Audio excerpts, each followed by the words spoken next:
Right, hello, I'm Debs. This is Deb Made This. Welcome. Today I'm going to tell you about my visit to the knitting and stitching show. So if that interests you, please stay tuned.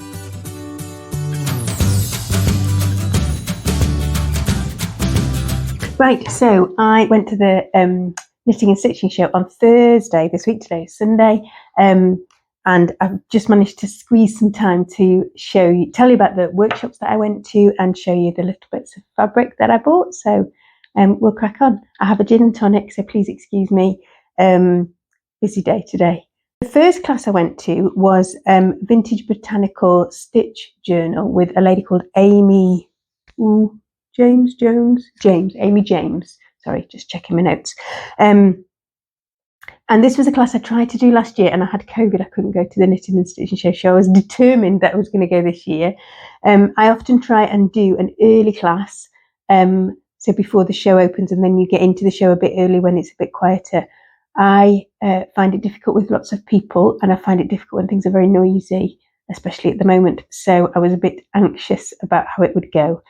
But it all turned out fine, and the people were very lovely. I made an error, and this class actually started at 10 o'clock, so when the show opened, but it was all very smoothly organised and wasn't a problem. So what we did was we were given a square of batting and some tracing paper and a drawing of a flower to trace. We were able to choose some fabrics for background, and I'll just show you. This is my work in progress. So it isn't finished and wasn't really intended to be finished. My flower, because I only did it with 4 strands, has got a little bit lost in my fabric. So I might, I'll put it back up again. I might change it. I might either re-stitch it or kind of use the idea and start again. But you can see then what you do is you stitch over the background to kind of make the piece feel more cohesive. So I kind of struggled. I struggled because you had to kind of choose the fabrics that were their fabrics, they were not your fabrics and not your fabric choices, and the colours weren't quite my colours, and so lots of issues raising with that. But enjoyed it. It was only an hour long, so I was quite pleased that I got as far as I did, to be honest with you. But I did feel the time pressure quite a lot, which is kind of the antithesis of what a class like that should really be about, I think.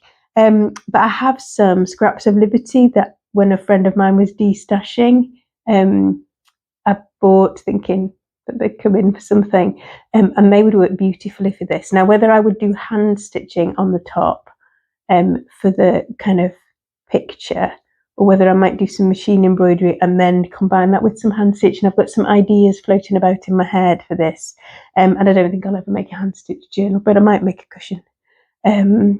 Or a bag or something that's a bit more functional. So the second class I went to was like a proper grown-up class. So this is called Classic Couture Finishes with a lady called Claire Tyler, and it was a 2-hour class. Now, if it had engaged my brain, it might have occurred to me that actually doing an hour class and then having half an hour break and then doing a 2-hour class might be a bit much for my brain in its current form, but never one to be deterred. The lovely Ruth Creates, I can't remember her proper name. Anyway, Ruth Creates is a friend of mine from Harrogate. She's on Instagram. She's lovely. So she was going to this class as well. So we got to kind of sit together and chat, which was really nice. What the lady was teaching us how to do was to do part of a Chanel kind of cardigan jacket, the kind of typical Chanel jacket. And she had one there made in a particularly loose weave of tweed to show us. So it was really interesting to see these techniques.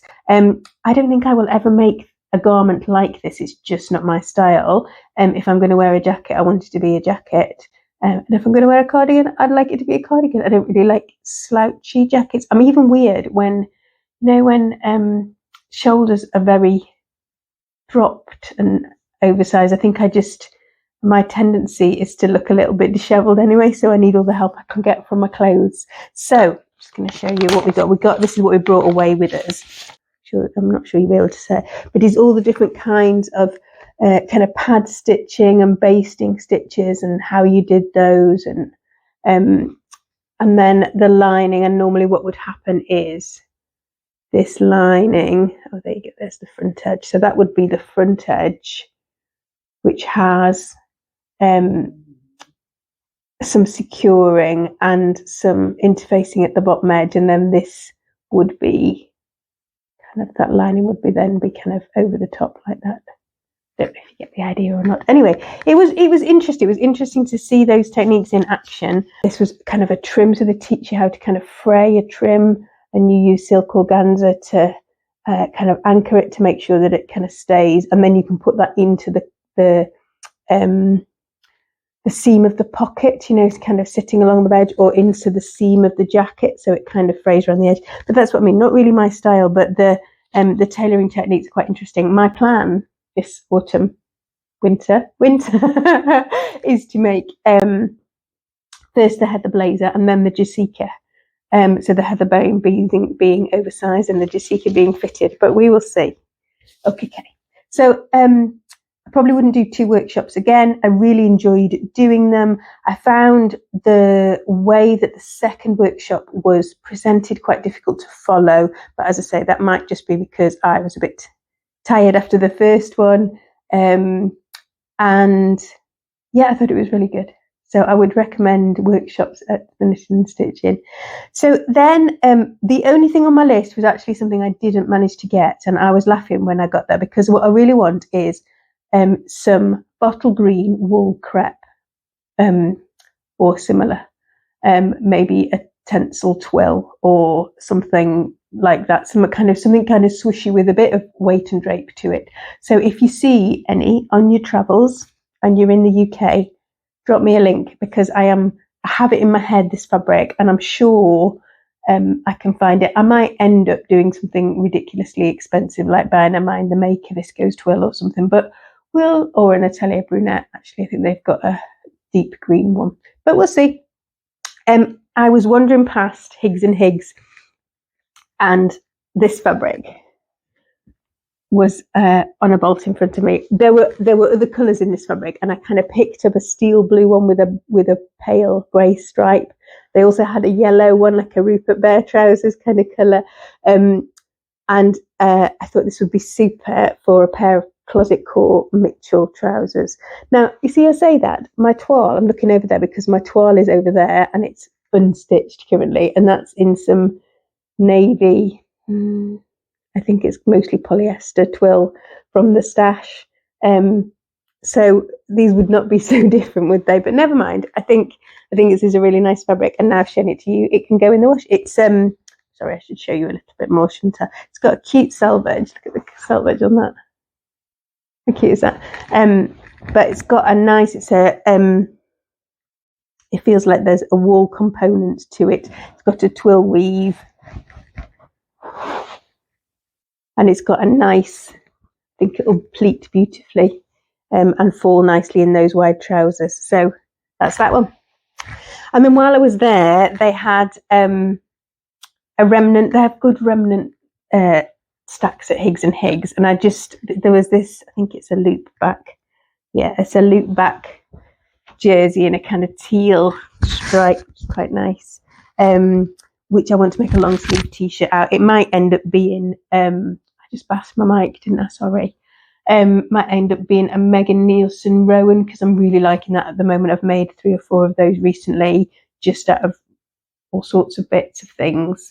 There's a video about that coming. But yeah, I'm liking that at the minute. And obviously it's quite transitional, can go underneath pinafores and overalls and all the rest of it.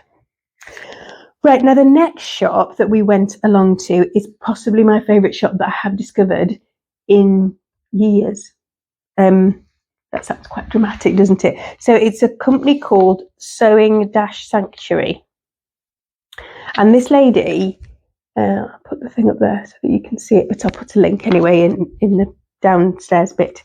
This lady's from South Korea. She designs and prints her own fabric on South Korean cotton, so it's narrow, but all of the materials were so pretty and the designs were gorgeous. So I spent ages trying to choose, and in the end I've come away. This is an eco laminate, so it's made with laminate material that will biodegrade over time, so it's not your typical kind of plastic. This should be really will break down with the light over a kind of long period of years, not with kind of normal wear and tear. So, and look at this, look how beautiful this is. So can you see there's rabbits on it, there's foxes on it, and then these gorgeous floral, and everything on the stall had such a really nice eye for the shape of the print and the scale of the print and the colours. It was honestly, I found it so hard to choose, and I'm sure this won't be the last. This is going to be a bag, which is why I've only got half a metre, and I thought I'll just see how I get on with it. But it's just gorgeous. So yes, very pleased to discover that lady. And then this one, I'm trying to think if it has a name. Memory of Childhood, this is called. So this is on a narrow cotton. The cotton itself is lovely. Now this is really creased. I'm really sorry. I'd stuck it in the wash pile and then haven't washed it, which is why it's looking like it's unloved, and it isn't unloved. It's very much loved. So can you see at the bottom? So there's, try and bring it up to you so you can see. If you can't see, I'll put an image in, but there's a man and a lady and a little girl, and they're going for a walk in a field with cows, and they're catching butterflies, and I just thought it was really beautiful, the cows and the floral and the bees and the butterflies, and just just really nice. So my plan for this, I think, I kind of stood there for a bit looking at these prints and going, is this too childish? I wish my kids were younger so I could make them dresses from it. And then I was like, I really like this fabric. It makes me happy. I can feel the joy in the story. So I'm just going to have it. Now, I might make jammers, but actually my thought was that I was going to make a blouse. So I may make the Nick's blouse, the closet core Nick's blouse, and put the panel kind of, or at least some of the panel on the back or on the yoke. But I'm going to have a think about what best to do with it. But I'm really pleased I found this lady. This cotton feels incredible. And I'm sure it's not going to be the last thing that I get from them. The lovely Rosenberg and Sons. They're such nice people, and they have such a nice store. And it was the owner's birthday. So we made sure to wish him happy birthday. Every year I go to that store, and every year I come back with some incredible things. I saw Jen Legg of Cheese Creatives buying the most gorgeous things, but I was trying to be really, really restrained and only buy actually things that I was definitely going to use that were not duplicates for anything that I've got. And so what I came away with was actually more trouser fabric, which is because obviously I need more trouser fabric. I think until I get like about 4 pairs of trousers made, I'm going to just keep doing this. So it is a kind of mid-blue wool fabric. It feels just lovely. And there was just 2 meters left on the bolt, so I got it at a special price. But I think this is lovely. It feels gorgeous. The tone is just a perfect colour. And if I don't use it for trousers, I'm sure I can make a dress out of it, but I think I probably will use it for trousers. I would really like, it's a shame there wasn't more, because I would really like a matching like waistcoat and trouser set. But there's a Pauline Alice one coming, which I've got my eyes on. So I didn't buy any of the other recently released waistcoats. Do you do that? Do you do like buying in anticipation of a pattern that hasn't even been released yet, which is slightly ridiculous? I love Pauline Alice patterns. That I like her style and her aesthetic and everything. She's obviously much cooler than me. And the other thing I went to Felicity Fabrics. They're lovely. They're a local Yorkshire company. Popped across and said hello, and I got a couple of remnants. So I got some really nice navy jersey, which was a 65 centimetre remnant length, which is enough to make me either a Zoe tank or I'm going to forget the name. There's an itch to stitch free tank, which I've sneaked in a bit, which I've made a few of, which I really like. I like it to go as a layer, but I also like it to sleep in. So that's going to be one of those, and that was £3. That was my bargain of the day. And some green wool. So I did manage to find some green wool of some description, but this is much heavier than I was actually looking for.